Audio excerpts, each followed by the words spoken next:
आयोग के तहत अल्पसंख्यक का दर्जा दे सकती है। जी हां, आपको बताएं, देश में अभी तक 1993 में अल्पसंख्यक का दर्जा केवल 6 धर्मों के लोगों को दिया गया था, जिसमें मुस्लिम, ईसाई, सिख, पारसी और बौद्ध। ये 1993 में कांग्रेस सरकार ने अल्पसंख्यक का दर्जा दिया था। राष्ट्रीय अल्पसंख्यक आयोग बनाया गया था और इसकी जो स्थापना है 1992 में आयोग की गई थी। इसके तहत 6 धर्मों को अल्पसंख्यक का दर्जा देकर उनको विशेष परमिशन दी गई कि वो अपने धर्मों की पढ़ाई के लिए अपने स्कूल कॉलेज खोल सकते हैं। उसके लिए गवर्नमेंट भी उनकी मदद करेगी। मदरसों को बढ़ावा देने वाला ये जो फैसला था, इसके बाद भारत में बड़ी तेजी से मदरसे बढ़े, लेकिन आज तक एक भी ऐसा विद्यालय सरकार की मदद से नहीं चलता जहां हिंदू मान्यताओं के अनुसार श्रीमद् भगवत गीता या रामचरितमानस या हिंदू संस्कृति की कोई किताबें आजादी से पढ़ाई जा सकती हो। ये जो अल्पसंख्यक का दर्जा था, इसको लेकर बहस चल रही थी 1993 के बाद से ही।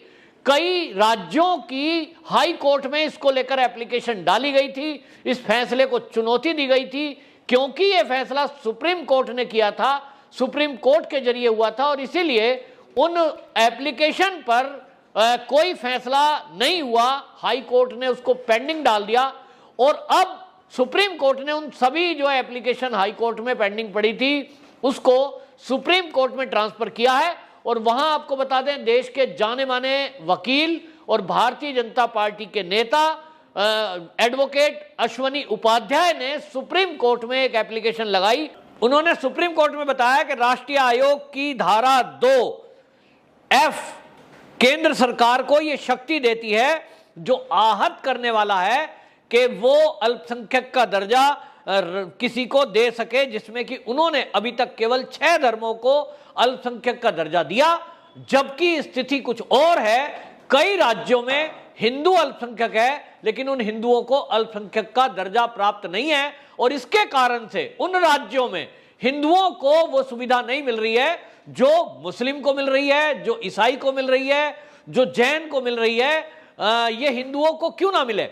और इसीलिए अश्वनी उपाध्याय जी ने सुप्रीम कोर्ट में रिट डालते हुए एक आंकड़े प्रस्तुत किए। उस आंकड़ों के तहत उन्होंने बताया कि 2000 की जनगणना के अनुसार मिजोरम में हिंदू 2.75% है, मेघालय में 11.53% है, नागालैंड में 8.75% है, अरुणाचल प्रदेश में 29% है, इसी तरह मणिपुर में 31.39 ये प्रतिशत है, पंजाब में 38.4% है और जम्मू और कश्मीर में 28.4% है। वहीं लक्षद्वीप में मात्र 2.4% हिंदू है।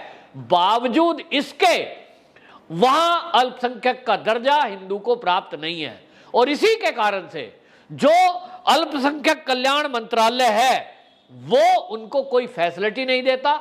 इसी तरह राष्ट्रीय अल्पसंख्यक आयोग जो बनाया गया है वो आयोग उनकी कोई सुनवाई नहीं करता। जिस तरह से कश्मीर में हमने देखा कि जम्मू कश्मीर के अंदर 19 जनवरी 1990 में जो नरसंहार हुआ, जो महिलाओं के साथ बलात्कार हुए, जो उनको वहां से भगा दिया गया अपने घरों से 5 लाख हिंदुओं को, वो अपनी बात लेकर के जब कभी सरकार से बात करते थे तो उसको पेंडिंग कर दिया जाता था, उनकी कोई सुनवाई नहीं होती थी। वहीं हमने दूसरी तरफ देखा है कि अल्पसंख्यक होने के कारण यदि ये जो 6 धर्म को जिसको अल्पसंख्यक का दर्जा सुप्रीम कोर्ट ने दिया था वो उनको तत्काल स्वतः संज्ञान भी लेती है। हमने अखलाक के मामले में देखा कि एक अखलाक का मामला उत्तर प्रदेश से आया तो सुप्रीम कोर्ट में तत्काल सुनवाई उसकी हुई। अल्पसंख्यक आयोग के सदस्य वहां पहुंचकर उसकी जांच करते हैं और उन्होंने बाकायदा उस जांच को सरकार को और कोर्ट को सौंपा, तत्काल कार्रवाई हुई। राष्ट्रीय मुद्दा नहीं, वो अंतरराष्ट्रीय मुद्दा बना। लेकिन इस देश के कश्मीर कहीं भी राष्ट्र का मुद्दा भी नहीं बन पाए, राष्ट्रीय मुद्दा भी नहीं बन पाए, ये बात अलग है। अब एक मूवी आई है द कश्मीर फाइल, उसके जरिए लोगों को पता चला कि कश्मीर में भी इस तरह का कांड हुआ था जो इतना बड़ा नरसंहार था कि जो आज तक आजाद भारत में नहीं हुआ। अब इसको लेकर जब बहस शुरू हुई तो भारतीय जनता पार्टी के नेता और सुप्रीम कोर्ट के एडवोकेट अश्वनी उपाध्याय ने कोर्ट में जो दाखिल किया उसमें लिखा कि राष्ट्रीय आयोग अधिनियम 2004 की धारा 2F इसकी वैधता को चुनौती दी और उन्होंने चुनौती देते हुए कहा कि केंद्र ने जो ये अधिनियम बनाया है जिसके तहत इनको अधिकार है कि आप अल्पसंख्यक का किसी को दर्जा दे सकते हैं, ये राज्य का मैटर है। राज्यों को राज्य के अनुसार, उनकी जनसंख्या के अनुसार, मतगणना के अनुसार जिस राज्य में जो धर्म के लोग अल्पसंख्यक हैं उनको वहां अल्पसंख्यक का दर्जा दिया जा सकता है। यह राज्य का अधिकार है और इसको चुनौती दी गई। तो अब इस चुनौती के जवाब में सुप्रीम कोर्ट ने बाकायदा अब केंद्र सरकार ने यह स्वीकार किया है कि जी हां, हम ये मानते हैं कि कई राज्यों में ये जो 6 धर्मों के लोग अभी तक अल्पसंख्यक माने गए, इसके अलावा हिंदू भी अल्पसंख्यक है। यानी कोर्ट को यह कहा गया, सुप्रीम कोर्ट को, कि आपने जो अभी तक ये एक तरफा फैसला दिया था 1993 में कि 6 धर्म के लोगों को केवल अल्पसंख्यक कहा जाए, जिसमें आपको बता दें मुस्लिम, ईसाई, सिख, पारसी और बौद्ध, इनको 1993 में कोर्ट के नोटिफिकेशन के बाद मान्यता मिली। इसी में 2014 में जैन को और जोड़ दिया गया। लेकिन बात यह उठ रही थी कि कई राज्यों में हिंदू अल्पसंख्यक है तो उसको अल्पसंख्यक का दर्जा क्यों नहीं दिया गया। 10 राज्य ऐसे हैं जो यूटी को मिलाकर जहां हिंदू अल्पसंख्यक है लेकिन उनको अल्पसंख्यक की कोई सुविधा नहीं मिल रही।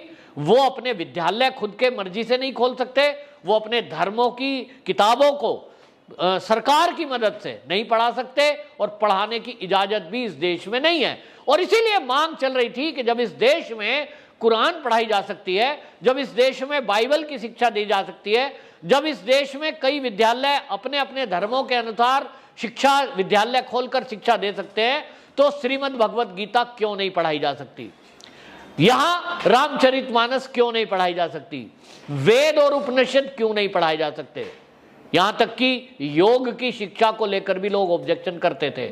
और इसीलिए यह जरूरी हुआ कि देश की सुप्रीम कोर्ट में इस अन्याय के खिलाफ लड़ाई लड़ी जाए और अन्याय के खिलाफ आवाज उठाई जाए। भारतीय जनता पार्टी और आरएसएस समेत कुछ सनातनी संस्कृति, जो सनातन संस्कृति के संवाहक हैं, वो इस मुद्दे को लेकर यदा कदा बात आवाज उठाते थे। लेकिन क्योंकि मामला सुप्रीम कोर्ट के जरिए तय हुआ था, केंद्र सरकार ने इसमें दखल दी थी 1993 में, अब मोदी सरकार आने के बाद एक उम्मीद की जा रही थी कि अब हिंदुओं के साथ न्याय होगा। 10 राज्यों में हिंदू अल्पसंख्यक है तो क्यों ना उनको अल्पसंख्यक की सुविधा मिले, उनकी बात सुनी जाए, उनको अपने शिक्षण संस्था खोलने की अनुमति हो, सरकार उसमें मदद क्यों ना करे। इसी बात को लेकर सुप्रीम कोर्ट में जो एप्लीकेशन लगाई गई थी एडवोकेट अश्वनी उपाध्याय के द्वारा, उस पर अब सरकार ने जो जवाब दाखिल किया है, इसके बाद अब यह माना जा रहा है कि अगले कुछ दिनों में अब सुप्रीम कोर्ट इस पर जब फैसला करेगा तो आपको बता दूं 10 राज्यों में हिंदू को अल्पसंख्यक का दर्जा मिलेगा और उनको फिर उनके अनुसार, अल्पसंख्यक के अनुसार उनको ये सुविधा प्राप्त होगी जो अन्य धर्मों के लोगों को सुविधा प्राप्त है। सुप्रीम कोर्ट में यह भी उदाहरण दिया गया कि आप देखिए महाराष्ट्र है, वहां उन्होंने राज्य में अपने यहूदियों को अल्पसंख्यक का दर्जा दे रखा है और उसके कारण यहूदी भाषा है वो अपने विद्यालय चलाते हैं, उनको वहां सरकार की मदद भी मिलती है। इसी तरह कर्नाटक ने उर्दू, तेलुगु, तमिल, मलयालम, मराठी, तुलु, लमड़ी, हिंदी, कोंकणी, गुजराती ये अल्पसंख्यक भाषा में डाल रखा है। तो राज्यों ने अपने अधिकार का प्रयोग किया और अल्पसंख्यक भाषा को माना और उनको वहां विस्तार करने के लिए सरकार की तरफ से मदद दी गई, उनके विद्यालय खोले गए और विद्यालयों का संचालन उसी धर्म के मानने वाले लोगों ने किया अपने अपने अनुसार।